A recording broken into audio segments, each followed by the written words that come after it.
The morning sun cast long shadows across the marble floors of Ravencrest Palace as Queen Isabella Victoria Pemberton stood before the ornate mirror in her private chambers. At 45, she still possessed the grace and beauty that had captivated the nation when she married King Alexander 23 years ago. But today, dark circles under her emerald eyes betrayed sleepless nights filled with haunting suspicions. Isabella's lady-in-waiting, Margaret, approached quietly with the morning correspondence. "Your Majesty, the usual briefings from the Prime Minister," and Margaret hesitated, her weathered hands trembling slightly as she held out a cream-colored envelope with no official seal. The Queen's heart skipped as she recognized the familiar handwriting. Another anonymous letter had arrived, the fifth in 2 weeks. Each one contained photographs and documents that painted an increasingly disturbing picture of her husband's private life. The first letter had shown Alexander leaving a discreet townhouse in the wealthy Kensington district. The second revealed financial records of payments to someone named Victoria Sterling. The third contained intimate photographs that made Isabella's stomach turn. "Thank you, Margaret. Please ensure we're not disturbed for the next hour." Isabella's voice remained steady, though inside, her world continued to crumble piece by piece. As Margaret quietly retreated, Isabella broke the seal with trembling fingers. This letter contained bank statements showing regular payments of £50,000 monthly to Victoria Sterling, dating back nearly 8 years. Attached was a handwritten note. "Your Majesty deserves to know the truth. The king has been living a double life. VS is not just receiving money. She's been promised a title and position within the royal household. The announcement is planned for next month's state dinner. You're being replaced slowly, deliberately." A concerned friend. Isabella sank into her favorite armchair, the same one where she used to read bedtime stories to their twin children, Prince William and Princess Catherine, now away at university. The room spun around her as she processed the implications. Victoria Sterling. She'd heard that name whispered in royal circles, but had dismissed it as court gossip. Now, the evidence suggested something far more sinister than a simple affair. The Queen's private secretary knocked softly and entered. "Your Majesty, His Royal Highness requests your presence in the blue drawing room. He says it's urgent." Isabella composed herself, smoothing her silk dress and arranging her features into the practiced mask of royal serenity she'd perfected over decades. As she walked through the palace corridors lined with portraits of previous monarchs, she wondered if future generations would remember her as the queen who discovered her husband's ultimate betrayal, or as the one who lost everything she'd dedicated her life to protect. King Alexander stood by the floor-to-ceiling windows overlooking the palace gardens, his tall frame casting a long shadow across the Persian carpet. At 52, he remained handsome in the distinguished way that had made him a favorite of photographers and the public. His salt and pepper hair was perfectly styled, his posture commanding even in private moments. "Isabella, my dear, please sit down. We need to discuss something important." His tone was unusually formal, lacking the warmth that had once characterized their private conversations. The Queen settled into the blue velvet sofa, noting how Alexander remained standing, a power dynamic she'd observed him use with political adversaries. "What's on your mind, darling? The children will be home for the summer break next week, and I think it's time they understood certain realities about royal life." Alexander turned to face her, his steel-gray eyes unreadable. "The crown faces new challenges, and our family must adapt accordingly." Isabella's heart pounded, but she maintained her composure. "What sort of challenges?" "The monarchy must evolve with the times. The public expects transparency, modernization. There are changes coming that will affect our entire family structure." He paused, studying her face carefully. "I've been working with constitutional experts and the Prime Minister on reforms that will strengthen the institution for future generations." The careful wording sent chills down Isabella's spine. In 23 years of marriage, she'd learned to read between the lines of Alexander's political speech. This wasn't about constitutional reform. This was preparation for something personal, something that would devastate their family. "What kind of reforms?" Isabella asked, though she dreaded the answer. Alexander moved to his desk and retrieved a leather-bound folder. "New guidelines for royal marriages, succession planning, and the role of royal consorts. The old traditions may no longer serve the crown's best interests." As he spoke, Isabella noticed a framed photograph on his desk that hadn't been there before, Alexander at a charity gala, standing beside a stunning brunette woman in her mid-30s. The woman's hand rested proprietarily on Alexander's arm, and Both wore expressions of intimate familiarity that made Isabella's blood run cold. "Who is that woman in the photograph?" Isabella asked, proud that her voice remained steady. Alexander followed her gaze and smiled, the first genuine emotion he'd shown since she'd entered the room. "Victoria Sterling. She's been instrumental in helping me understand how to modernize the monarchy. Brilliant woman, actually. Cambridge educated, speaks 4 languages, has extensive experience in international relations." The name hit Isabella like a physical blow. Victoria Sterling, the same woman mentioned in the anonymous letters, the recipient of monthly payments, the secret that threatened to destroy everything Isabella held dear. "She'll be joining us for dinner next week when the children return. I think it's important they meet her." Alexander's words confirmed Isabella's worst fears. This wasn't just an affair, it was a replacement strategy, carefully planned and methodically executed. Isabella rose from the sofa with practiced grace, though inside, she felt as if she were drowning. "Of course, darling. I'm sure the children will find her interesting." As she left the blue drawing room, Isabella's mind raced with the implications of what she'd just learned. The anonymous letters weren't from a gossip or blackmailer. They were from someone trying to warn her that her husband wasn't just having an affair. He was orchestrating her removal from the throne, positioning Victoria Sterling as her replacement. That evening, Isabella sat in her private study, surrounded by constitutional law books and historical precedents. Margaret brought her tea and noticed the research materials scattered across the mahogany desk. "Researching something specific, Your Majesty?" Margaret asked gently. She'd served the royal family for 30 years and had witnessed enough palace intrigue to recognize the signs of a brewing crisis. "Margaret, hypothetically speaking, what would happen if a reigning monarch sought to divorce and remarry while on the throne?" Margaret's face paled. "Your Majesty, such a situation would create a constitutional crisis unprecedented in modern times. The Church of England, Parliament, the Commonwealth realms, it would shake the very foundations of the monarchy." Isabella nodded grimly. "And if such a monarch had been planning such an action for years, gradually introducing his intended new queen to court circles, securing political support, it would suggest a level of calculation that would shock the nation," Margaret replied quietly. "The public has always believed in the fairy tale of royal marriage, Your Majesty. To discover it was all carefully orchestrated theater would be devastating." As midnight approached, Isabella made a decision that would change the course of history. She would not be a passive victim of her husband's schemes. If Alexander wanted to destroy their marriage and her position as queen, she would ensure that the truth came to light in a way that protected her children and preserved whatever dignity remained. She opened her laptop and began typing a carefully worded email to the most trusted investigative journalist in the kingdom. If Alexander thought he could replace her quietly and efficiently, he was about to learn that Queen Isabella Victoria Pemberton would not abdicate her throne without a fight that would expose every secret, every lie, and every calculated betrayal that had led to this moment. The game for the crown had begun, and Isabella intended to win. The summer rain drummed against the windows of Ravencrest Palace as Queen Isabella waited in the yellow salon for the arrival of investigative journalist Sarah Chun.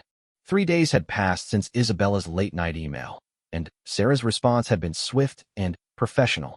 "Your Majesty, I would be honored to discuss matters of national importance." Complete discretion assured. Sarah Chun had built her reputation exposing corruption in the highest levels of government. Her Pulitzer Prize-winning series on parliamentary expenses scandals had brought down 2 cabinet ministers. More importantly for Isabella's purposes, Sarah was known for her meticulous fact-checking and her ability to protect sources even under intense legal pressure. At precisely 3 o'clock, Margaret announced Sarah's arrival. The journalist entered the salon carrying a leather messenger bag and wearing a simple navy suit that conveyed both professionalism and respect for the royal setting. At 38, Sarah possessed sharp intelligence evident in her dark eyes and carried herself with the confidence of someone who'd faced down prime ministers and corporate titans. "Your Majesty, thank you for granting this audience." Sarah curtsied gracefully before taking the seat Isabella indicated. "Miss Chun, I asked you here because your reputation for integrity and discretion precedes you.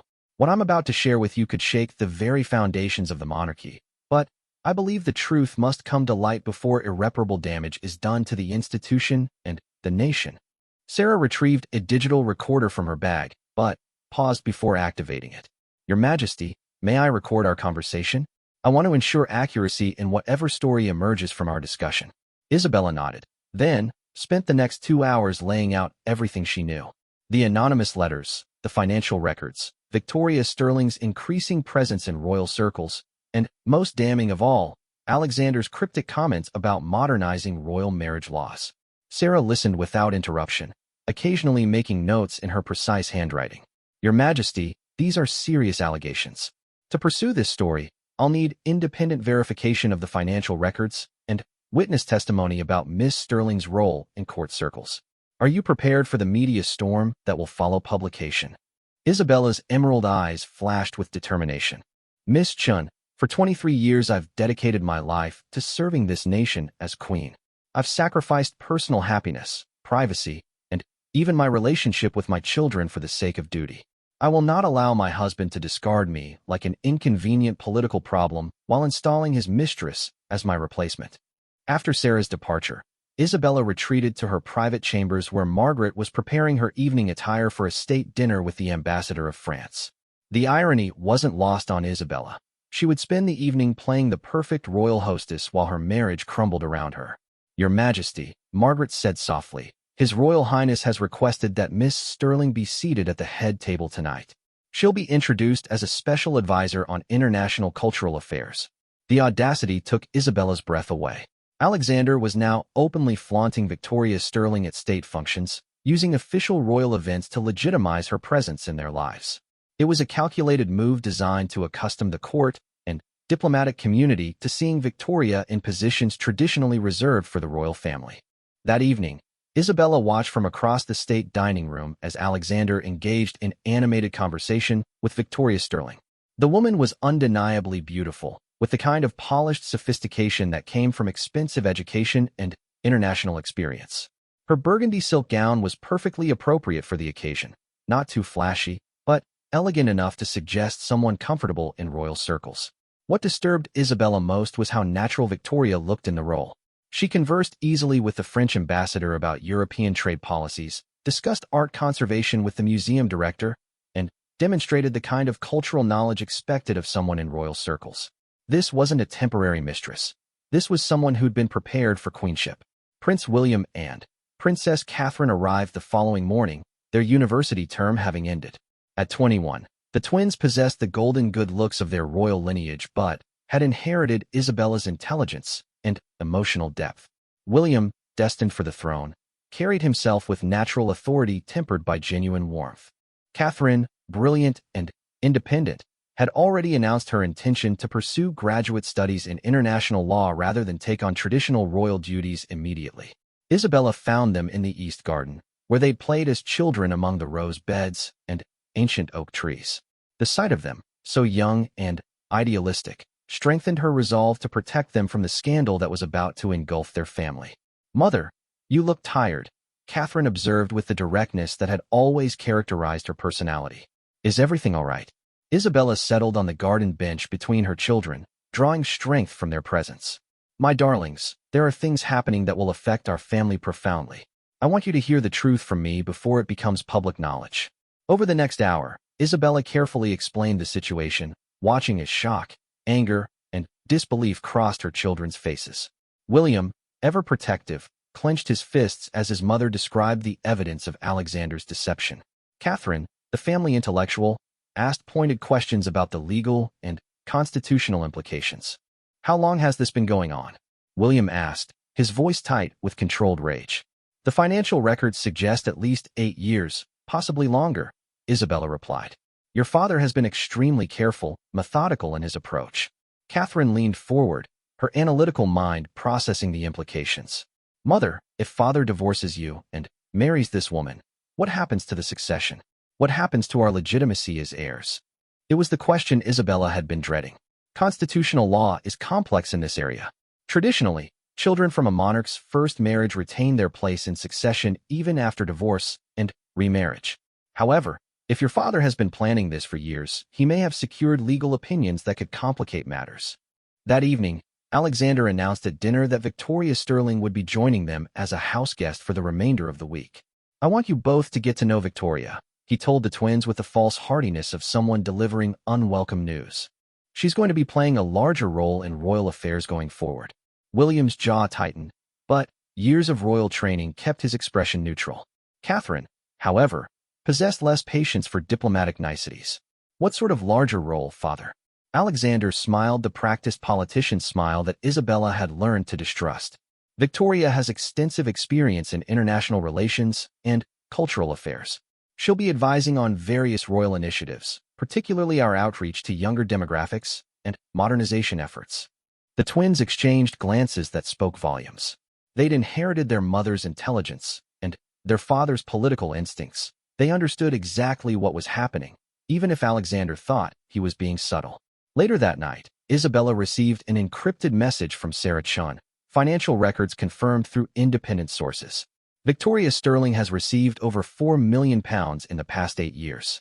Additionally, discovered property purchases in her name funded through royal estate transactions. Legal sources confirm constitutional lawyers have been consulted about divorce and remarriage scenarios. Story will break Sunday morning unless you advise otherwise. Isabella stared at the message for several minutes before typing her response. Proceed with publication. The nation deserves the truth. As she prepared for bed, Isabella reflected on the irony of her situation. For decades, she'd been the perfect royal wife, supportive, dignified, never causing scandal or embarrassment. She'd subordinated her own desires to the needs of the crown, raised her children to understand duty and service, and maintained the fairy tale image that the public cherished. Now, in defending herself against Alexander's betrayal, she would necessarily damage the institution she'd served so faithfully. The revelation that the royal marriage was a sham would shake public faith in the monarchy itself. But Isabella had concluded that preserving a lie was ultimately more damaging than exposing the truth. The next morning brought an unexpected development. Victoria Sterling requested a private meeting with Isabella, arriving at the Queen's study with the confidence of someone who believed she held all the advantages. Your Majesty, I think we need to have an honest conversation, Victoria said, settling into the chair across from Isabella's desk without waiting for an invitation. Isabella studied the woman who intended to replace her, noting the expensive jewelry, the perfectly styled hair, the manicured nails that had never known real work. By all means, Miss Sterling. I'm curious to hear what you have to say. Victoria's smile was as calculated as Alexander's. I understand you're upset about the changes coming to the royal family, but you must see that the monarchy needs fresh energy, new perspectives. Alexander and I share a vision for modernizing the crown that, frankly, you've never embraced. The condescension in Victoria's tone sparked a flash of the temper Isabella had learned to control over decades of public service. Modernizing the crown? Is that what you call destroying a 23-year marriage and attempting to usurp the rightful queen? Victoria's composure slipped slightly. Your marriage has been over and all, but named for years.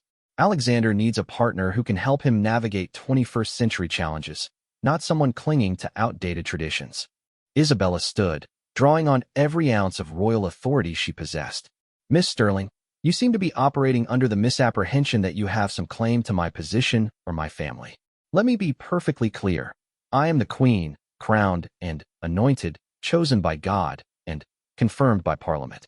You are nothing more than an expensive mistress with delusions of grandeur. Victoria's mask fell away entirely, revealing the calculating ambition beneath. We'll see about that, Your Majesty. Alexander has more support than you realize, both in Parliament and among the public. Times are changing, and those who don't adapt get left behind. After Victoria's departure, Isabella felt a strange sense of peace. The confrontation had crystallized everything. This wasn't just about a failing marriage or even a royal scandal. This was about the future of the monarchy itself, and whether it would be governed by duty and tradition or by personal ambition and political calculation. Sunday morning was only 2 days away. Sunday morning arrived with deceptive tranquility. Isabella woke before dawn, as had become her habit during these turbulent weeks, and stood at her bedroom window watching the sunrise paint the palace gardens in shades of gold and amber. In a few hours, Sarah Chin's exposé would hit newsstands across the nation, and nothing would ever be the same. Margaret arrived with the morning tea service, her usually steady hands trembling slightly. Your Majesty, the first editions have arrived. She placed several newspapers on the coffee table with the careful precision of someone handling explosive materials. Isabella's breath caught as she saw the headlines blazoned across the front pages. Sarah had done her work thoroughly. Royal marriage in crisis. King's secret 8-year affair exposed dominated the Times, while the Guardian's banner read, "The Crown's Other Woman," for £1,000,000 and a promise of queenship. Most damaging of all was the Telegraph's headline, "Constitutional Crisis Looms as King Plans Divorce and Remarriage." The photographs accompanying the articles were devastating in their clarity. Sarah had somehow obtained images of Alexander and Victoria entering and leaving the Kensington townhouse, financial documents showing the money transfers, and, most damning of all, a photograph from a private dinner party where Alexander's hand rested intimately on Victoria's lower back, while Isabella was conspicuously absent. Isabella's phone buzzed with an urgent message from her private secretary. "Your Majesty, Prime Minister requesting immediate audience. Press gathering at palace gates. Need guidance on official response." Before Isabella could respond, raised voices echoed from the corridor outside her chambers. Alexander's voice, usually controlled and measured, carried clearly through the heavy oak doors. "How did this happen? Who leaked this information? I want every person who had access to those documents identified and questioned." Isabella heard Victoria Sterling's voice respond, high-pitched with panic. "This is a disaster, Alexander. My career, my reputation, everything is ruined. You promised me this transition would be smooth and private until we were ready to make the announcement." The irony was exquisite. Victoria had been so confident just 2 days earlier, so certain of her inevitable ascension to queenship. Now she sounded like what she truly was, a mistress whose carefully laid plans had crumbled into very public scandal. Margaret cleared her throat gently. "Your Majesty, shall I inform His Royal Highness that you're available to discuss the situation?" Isabella straightened her shoulders and lifted her chin with the regal bearing she'd cultivated over decades. "No, Margaret. If His Royal Highness wishes to speak with me, he knows where to find me. I'll be in my study, preparing for what promises to be a very long day." As Isabella settled at her desk with the newspapers spread before her, she felt a mixture of vindication and profound sadness. Sarah Chin's reporting was meticulous and devastating. The article revealed not just the affair and financial arrangements, but the broader context of Alexander's systematic campaign to position Victoria Sterling as a legitimate alternative to Isabella. The most explosive revelation was buried deep in the article. Constitutional lawyers had indeed been consulted about the possibility of a reigning monarch divorcing and remarrying. More shocking still, preliminary discussions had taken place with representatives from several Commonwealth realms about their potential reactions to such an unprecedented situation. This wasn't a recent development or a moment of passion. It was a years-long conspiracy that had involved lawyers, financial advisors, and political consultants. Alexander had been planning to replace Isabella as methodically as a general planning a military campaign. At 10 o'clock, Isabella's study door burst open without the customary knock. Alexander strode in, his face flushed with rage, still wearing yesterday's shirt, clear evidence that he'd spent the night in crisis management meetings rather than sleeping. "How could you do this to the monarchy? To our children? To everything we've built together?" Alexander's carefully maintained public persona had completely evaporated, revealing the calculating politician beneath. Isabella looked up from the newspapers with calm eyes. "I could ask you the same question, darling. 8 years of lies, millions of pounds in secret payments, constitutional lawyers plotting the destruction of my position as queen, and you ask how I could harm what we've built." Alexander began pacing like a caged animal, running his hands through his disheveled hair. "You don't understand the pressures I face, the demands of modern monarchy. The public wants change, Isabella. They want a royal family that reflects contemporary values, not some museum piece clinging to outdated traditions." Contemporary values? Isabella's voice rose for the first time. Is adultery a contemporary value? Is betraying your wife and lying to your children part of modern monarchy? Or perhaps you mean the contemporary value of disposing of inconvenient spouses when they no longer serve your political ambitions. Victoria Sterling appeared in the doorway, her usual polished appearance replaced by tear-streaked makeup and wrinkled clothing. "Isabella, you've destroyed everything. Years of careful planning, of building relationships, of preparing for a smooth transition, all ruined because you couldn't accept that change was necessary." Isabella stood, drawing herself to her full height, fixing Victoria with a stare that could have frozen fire. "Miss Sterling, you seem confused about your position here. You are a guest in my home, and a temporary one at that. I suggest you remember your place before I have you escorted from the palace grounds. My place. Victoria laughed bitterly. My place is beside the man I love, helping him build a monarchy fit for the 21st century, not watching from the sidelines while you drag the crown through the mud with your petty jealousies. The confrontation was interrupted by the arrival of the twins, who entered the study with grim expressions. William, as heir apparent, spoke first. Father, we need to discuss how this crisis affects the succession and the stability of the crown. Catherine added with her characteristic directness. The constitutional implications are staggering. The Commonwealth realms are already requesting clarification about their positions if you proceed with divorce and remarriage. Alexander's political instincts reasserted themselves as he realized the broader implications of the crisis. Children, this is a private family matter that's been blown out of proportion by sensationalist journalism. Your mother chose to make our personal issues into a public spectacle. William's jaw tightened, and Isabella recognized the expression. It was the same look her son wore when confronting injustice during his university debates. Father, this stopped being private when you involved constitutional lawyers and Commonwealth representatives in planning Mother's removal from the throne. Catherine opened her laptop and began reading from the screen. According to the constitutional experts quoted in today's Guardian, a divorced and remarried monarch would face immediate challenges to legitimacy from religious leaders, potential constitutional crises in Canada and Australia, and possible calls for Republican movements in several Commonwealth realms.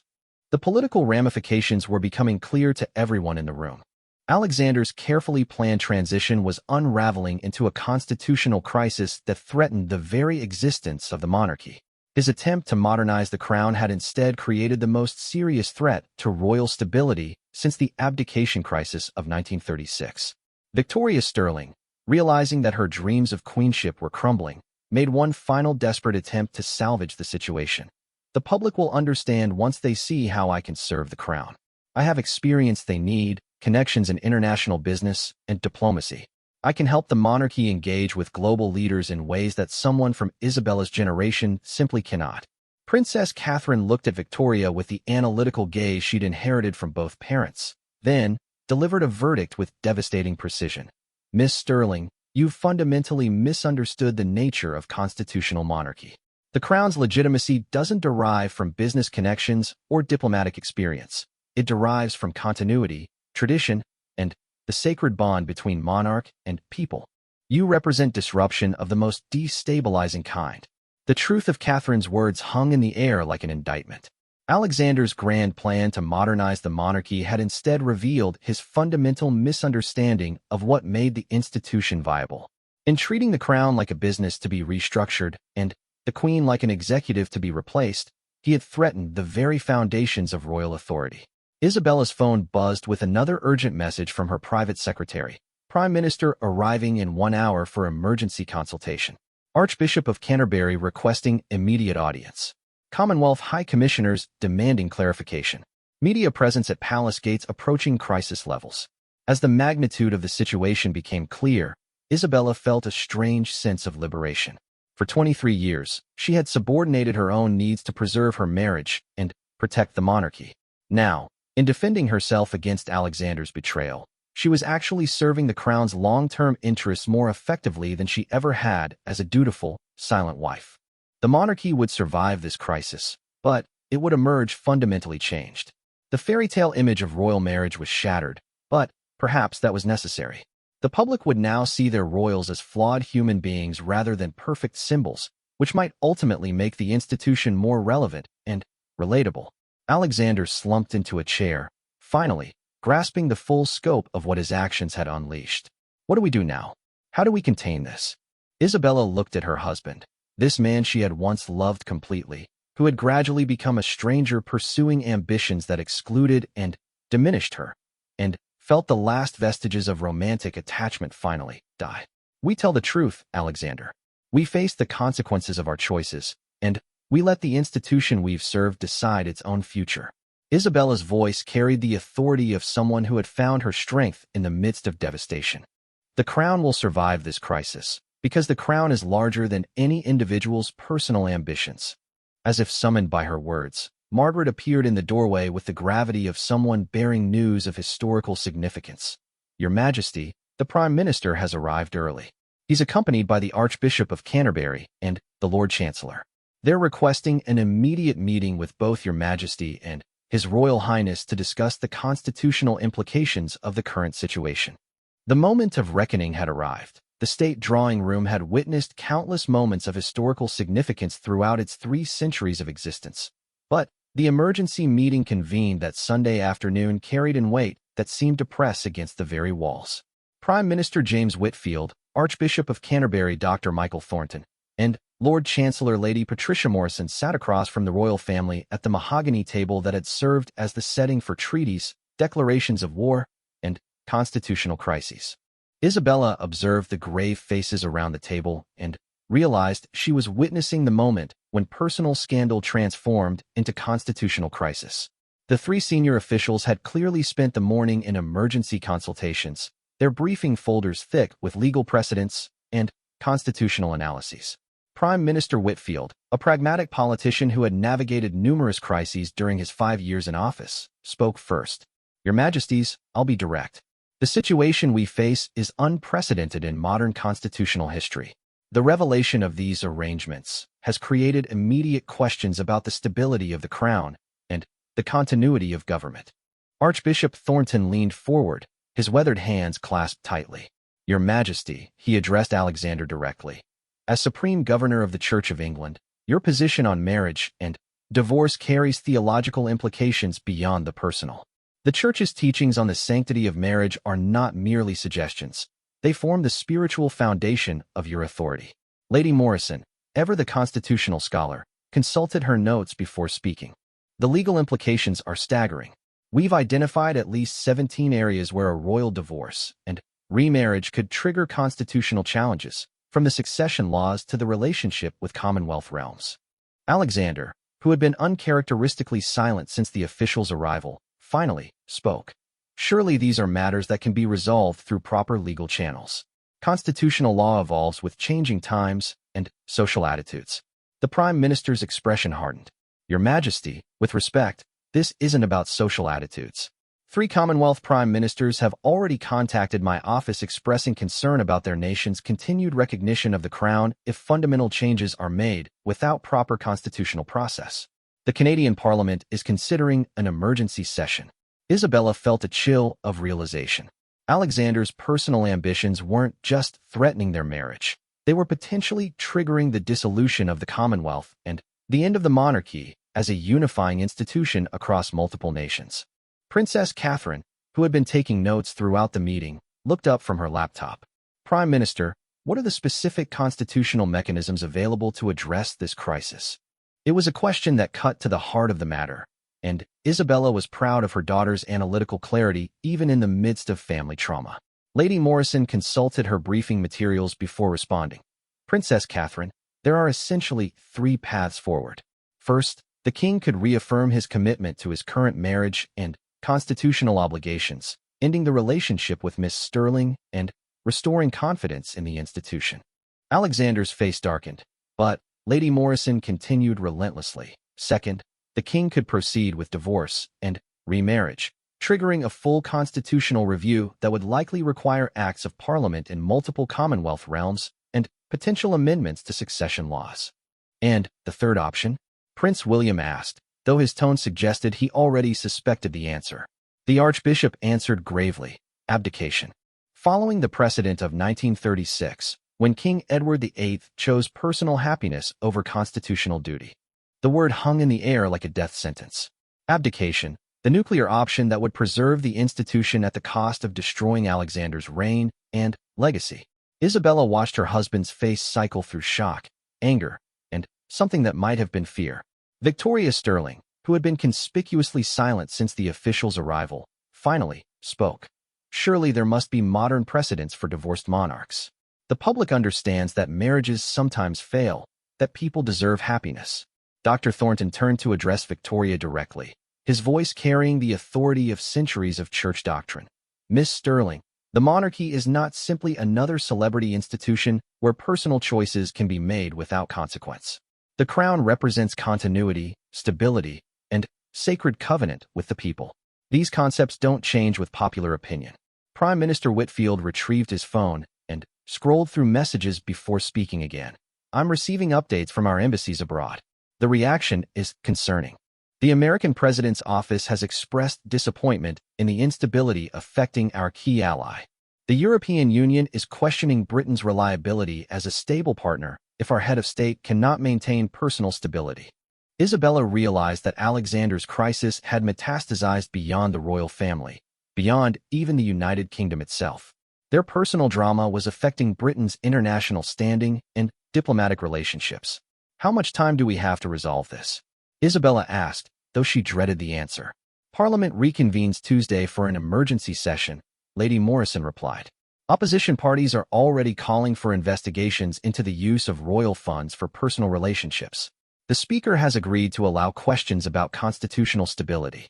Alexander stood abruptly and began pacing, his political mind finally grappling with the full scope of the crisis he had created. This is absurd. Personal relationships have nothing to do with constitutional governance. The opposition is using private matters to attack the monarchy itself. Prime Minister Whitfield's response was devastatingly direct. Your Majesty, you involved constitutional lawyers in planning your wife's replacement. You consulted with Commonwealth representatives about their reactions to royal divorce.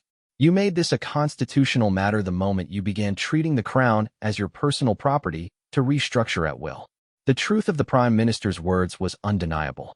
Alexander's careful, methodical approach to replacing Isabella had transformed what might have been a private scandal into a crisis that threatened the monarchy's very existence. Dr. Thornton spoke with the gravity of someone delivering a prophetic warning. Your Majesty, the Church has supported the crown through centuries of challenge because the monarchy represented moral authority and continuity. That support cannot survive the perception that royal marriage vows are mere suggestions to be discarded when convenient. Isabella watched her husband struggle with the realization that his grand plan had backfired catastrophically. His attempt to modernize the monarchy had instead created the most serious threat to royal legitimacy in nearly a century. Prince William, who had inherited his father's political acumen but his mother's moral clarity, addressed the room with the authority of a future king. The institution of monarchy must be protected, even from those who would damage it in pursuit of personal desires. The crown is not ours to diminish or destroy. The rebuke from his own son and heir clearly shook Alexander more than all the constitutional warnings. He sat down heavily, finally, appearing to grasp that his actions had isolated him not just from his wife, but from his children and the very institution he was meant to serve. Victoria Sterling made one final attempt to salvage the situation. What if we delayed any official changes for several years? Allowed public opinion to adjust gradually to the idea of royal divorce and remarriage. Lady Morrison's response was swift and merciless. Miss Sterling, constitutional law doesn't operate on marketing timelines.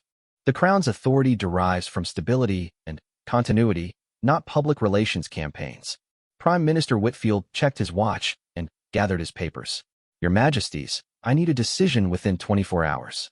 Parliament will demand answers Tuesday morning, and I must be able to tell them that the Crown has a clear plan for resolving this crisis. After the officials departed, the royal family remained in the state drawing room, surrounded by the weight of centuries of history and the immediate pressure of an impossible choice. Isabella looked around the table at her children, her husband, and the woman who had precipitated this crisis, and felt the strange clarity that comes after a storm. Alexander, she said quietly, you have to choose. The crown or your personal desires. The institution or your ambitions. There is no middle ground left. The silence stretched for long minutes as Alexander grappled with a decision that would define not just his own legacy, but the future of the monarchy itself. Outside the palace walls, the media frenzy intensified, and across the Commonwealth, parliamentarians and premiers waited to learn whether the crown that had unified their nations for generations would survive its greatest crisis in modern history. The next 24 hours would determine the fate of a 1,000-year institution, and it all depended on the choice of one man who had forgotten that being king meant serving something greater than himself. Monday evening descended on Ravencrest Palace with an ominous stillness that seemed to amplify every sound. The ticking of ancient clocks, the whisper of wind through corridors that had witnessed the rise and fall of dynasties, and the distant hum of media helicopters circling overhead, like modern vultures waiting for a royal carcass. Isabella stood in the throne room, a space she had always found intimidating in its grandeur, but tonight it felt like a sanctuary. The golden throne, dating back 3 centuries, seemed to pulse with the accumulated authority of every monarch who had occupied it. She placed her hand on its arm, drawing strength from the unbroken chain of duty and sacrifice it represented. Margaret approached quietly, carrying a silver tray with the evening's final correspondence. "Your Majesty, His Royal Highness has requested the family gather in the blue drawing room at 9 o'clock. He says he's reached a decision." Isabella nodded, feeling the weight of inevitability. The last 24 hours had been a whirlwind of phone calls from Commonwealth prime ministers, emergency meetings with constitutional lawyers, and private consultations with spiritual advisors. Through it all, Alexander had remained sequestered in his private office, emerging only for meals eaten in stony silence. At 9 o'clock, the royal family assembled with the formality of a court proceeding rather than a family meeting. Alexander sat in the chair that usually served as his place of authority during official briefings, but tonight his posture conveyed defeat rather than command. Victoria Sterling sat beside him, her earlier confidence replaced by obvious anxiety. Prince William and Princess Catherine flanked Isabella, their presence offering silent support that strengthened her resolve. At 21, they possessed a maturity born of crisis, their faces reflecting the gravity of a moment that would reshape their futures. Alexander cleared his throat and began speaking with the measured cadence of a formal pronouncement. "I've spent the last day consulting with constitutional experts, spiritual advisors, and representatives from across the Commonwealth. The path forward has become clear, though it's not the one any of us would have chosen." He paused, meeting each family member's eyes in turn before continuing. "The institution of monarchy must always supersede personal desires. The crown represents something larger than any individual's happiness or ambitions." Isabella felt her heart skip as she recognized the language of abdication. After 23 years of marriage and decades of preparation for kingship, was Alexander really prepared to sacrifice everything for his mistress? "However," Alexander continued, his voice growing stronger, "I've also come to understand that my actions over the past 8 years represent a fundamental misunderstanding of what it means to serve the crown." Victoria Sterling's face went pale as she sensed the direction of his words. The monarchy's strength has never come from adapting to popular trends or modernizing through personal reinvention. It comes from consistency, duty, and the subordination of self to service. Alexander's eyes fixed on Isabella with something that might have been recognition or perhaps regret. "Therefore, I've made the decision to end my relationship with Victoria Sterling permanently.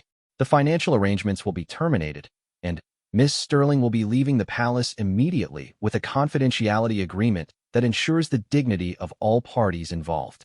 Victoria's gasp was audible, followed by the crash of her teacup hitting the floor as her hands began to shake. "Alexander, no. You can't mean this.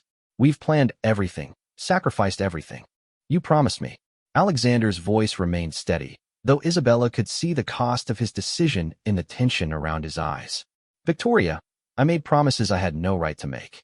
I allowed personal feelings to cloud my understanding of constitutional duty. I'm correcting that error now."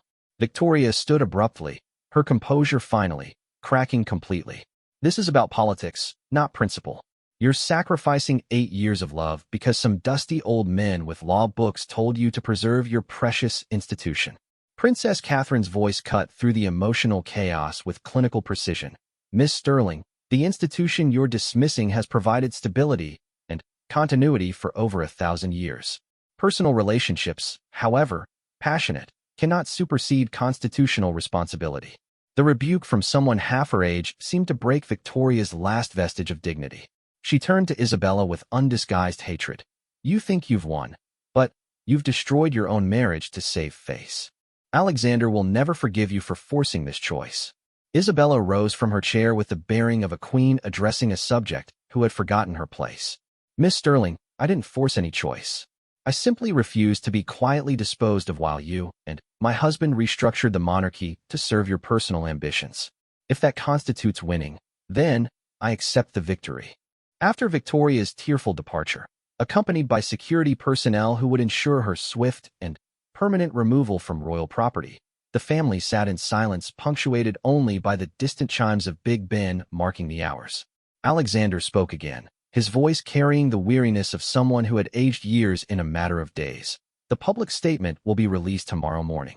I'll take full responsibility for the crisis, acknowledge my failures as both a husband and a constitutional monarch, and commit to rebuilding the trust I've damaged. Prince William leaned forward, his future kingship evident in the authority of his question. Father, what about Parliament? The Commonwealth concerns? The constitutional review that's been demanded? The Prime Minister and I will address Parliament jointly, affirming the Crown's commitment to constitutional stability and traditional values, Alexander replied. The Archbishop will conduct a blessing ceremony to reconfirm our marriage vows, and will submit to whatever constitutional oversight Parliament deems necessary. Isabella studied her husband's face, searching for traces of the man she had once loved beneath the political calculation and personal defeat. Alexander, we need to discuss what this means for our marriage. Constitutional reconciliation doesn't automatically restore personal trust. For the first time since the crisis began, Alexander's political mask slipped, revealing genuine emotion. Isabella, I know I have no right to ask for forgiveness. 8 years of deception, of planning your replacement, of treating you as an obstacle to my ambitions rather than a partner in service. These aren't mistakes, they're betrayals. He continued with painful honesty. I convinced myself that I was modernizing the monarchy, but I was really just serving my own desires while using constitutional language to justify personal selfishness. Princess Catherine, ever the family intellectual, posed the question they were all thinking. So what happens now? Do we pretend the last 8 years didn't happen? Do we continue as if trust can be restored through public ceremonies and constitutional submissions? Isabella appreciated her daughter's directness. It was a quality that would serve her well if she chose to accept royal duties in the future. Catherine, we move forward with honesty about what this crisis revealed and determination to serve the crown better than we have in recent years. The marriage itself, Isabella continued, looking directly at Alexander, will require extensive work to rebuild any foundation of trust. Counseling, transparency, and a fundamental redefinition of our partnership, both personal and constitutional. Alexander nodded gravely. I understand that I've forfeited the right to easy reconciliation. If you're willing to attempt rebuilding our marriage, it will be on terms that prioritize your dignity and agency, not my political convenience. Over the following weeks, the royal family executed the most challenging damage control operation in modern monarchical history. Alexander's public confession before Parliament was unprecedented in its scope and honesty, acknowledging not just personal failings, but constitutional overreach that had threatened the stability of the crown itself. The Archbishop's blessing ceremony, while publicly positioned as a reaffirmation of marriage vows, was privately understood as Isabella's gracious acceptance of her husband's submission to constitutional authority. The Queen had emerged from the crisis not as a victim, but as the defender of institutional integrity against personal ambition. Public opinion, initially shocked by the revelations of royal infidelity and constitutional manipulation, gradually shifted toward admiration for Isabella's dignity and strength. The Queen, who had been marked for quiet replacement, became a symbol of duty, triumphing over personal ambition. The most profound change, however, occurred within the royal family itself. The crisis had shattered the illusion that constitutional monarchy could be subordinated to personal desires, forcing a return to fundamental principles that had sustained the institution through centuries of challenge. Princess Catherine, inspired by her mother's example, announced her intention to dedicate herself fully to royal service after completing her legal studies. Prince William emerged as a future king shaped by witnessing how quickly personal ambition could threaten institutional stability. As for Alexander and Isabella's marriage, it slowly evolved into something more honest and sustainable than the fairy tale image it had once projected. Built now on mutual respect for constitutional duty rather than romantic idealism, their partnership became a more authentic representation of royal service. The scandal that had threatened to destroy the monarchy ultimately strengthened it by demonstrating that the crown was indeed larger than any individual's personal desires. The institution that had bent but not broken under the weight of constitutional crisis emerged more resilient and more clearly committed to the principles that had sustained it across centuries. In the end, Isabella's greatest victory wasn't saving her marriage or preserving her position as queen. It was protecting an institution that belonged not to her or Alexander, but to the nation and the Commonwealth they had sworn to serve. The crown's shadow had fallen across their personal ambitions, but The light of constitutional duty had ultimately illuminated the path forward. The monarchy would continue, strengthened by crisis and renewed in purpose, carrying forward the thousand-year tradition of service before self that made the crown worthy of the loyalty it commanded. And Isabella Victoria Pemberton would be remembered not as the queen who was nearly discarded, but as the queen who reminded everyone, including her husband, that constitutional monarchy meant serving something infinitely greater than oneself.